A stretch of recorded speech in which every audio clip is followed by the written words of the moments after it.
Hi friends, welcome to Hifaya's recipes and vlogs.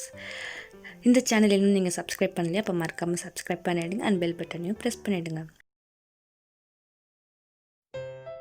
இன்றைக்கி egg கொத்து பரோட்டா எப்படி செய்கிறதுன்னு பார்க்கலாம்.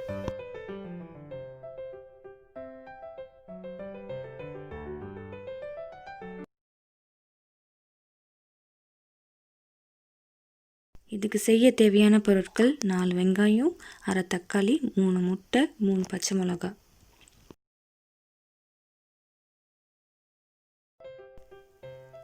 நான் மீடியம் சைஸ் 4 பரோட்டா தான் எடுத்திருக்கேன். இது சின்ன சின்னதாக நம்ம கட் பண்ணி எடுத்துக்கலாம்.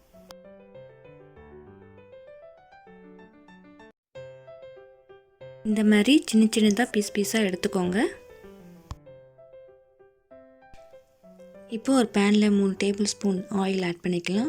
ஆயில் நல்லா ஹீட் ஆனதும் நம்ம ஆனியன்ஸை ஆட் பண்ணிக்கலாம்.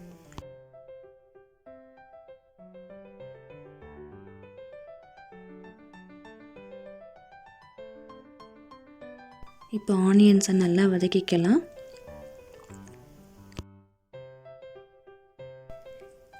சால்ட் கொஞ்சோண்டு ஆட் பண்ணிக்கோங்க, பார்த்து ஆட் பண்ணிக்கோங்க. ஏன்னா ஆல்ரெடி பரோட்டாவில் கொஞ்சம் சால்ட் இருக்கும். ஸோ நம்ம நிறைய சேர்த்தோன்னா உப்பாகிறதுக்கு சான்ஸ் இருக்குது.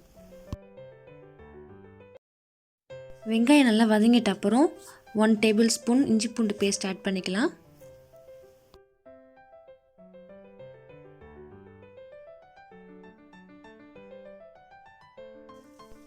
இப்போ அரை தக்காளி ஆட் பண்ணிக்கிட்டு இதை நல்லா வதக்கி விட்டுக்கலாம்.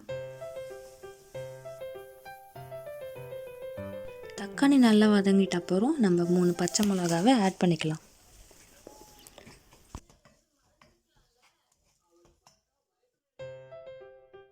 அரை டீஸ்பூன் மஞ்சள்தூள் ஆட் பண்ணிக்கலாம்.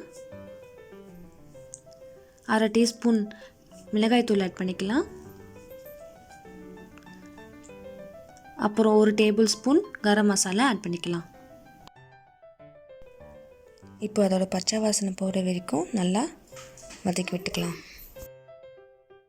மசாலாவோட பச்சை வாசனை போனதும் இப்போ 3 முட்டையை ஆட் பண்ணிக்கலாம்.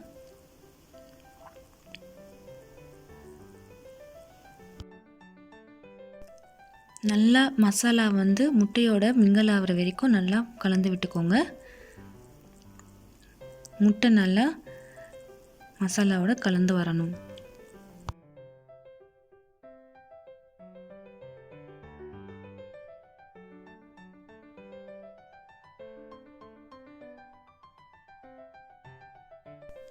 இப்போ நம்ம குட்டி குட்டியாக வெட்டி வச்சுருந்த பரோட்டாவை ஆட் பண்ணிக்கலாம்.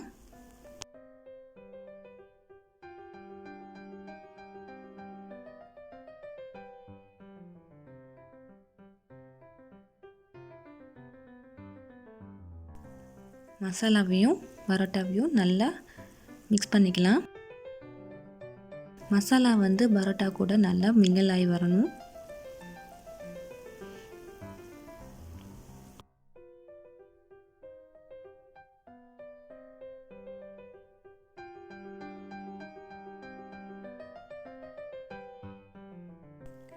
சைட் பை சைட் கொஞ்சம் ஸ்மாஷ் பண்ணி விட்டுக்கோங்க. இந்த மாதிரி கொஞ்சம் குத்தி குத்தி விட்டுக்கோங்க.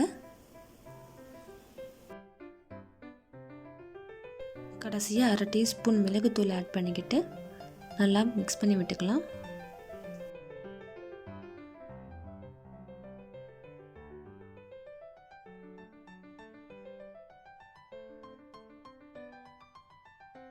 கடைசியாக நம்ம மல்லித்தலை ஆட் பண்ணிக்கலாம். அவ்வளோதான், நம்ம கொத்து பரோட்டா சர்வ் பண்ண ரெடி ஆகிடுச்சு.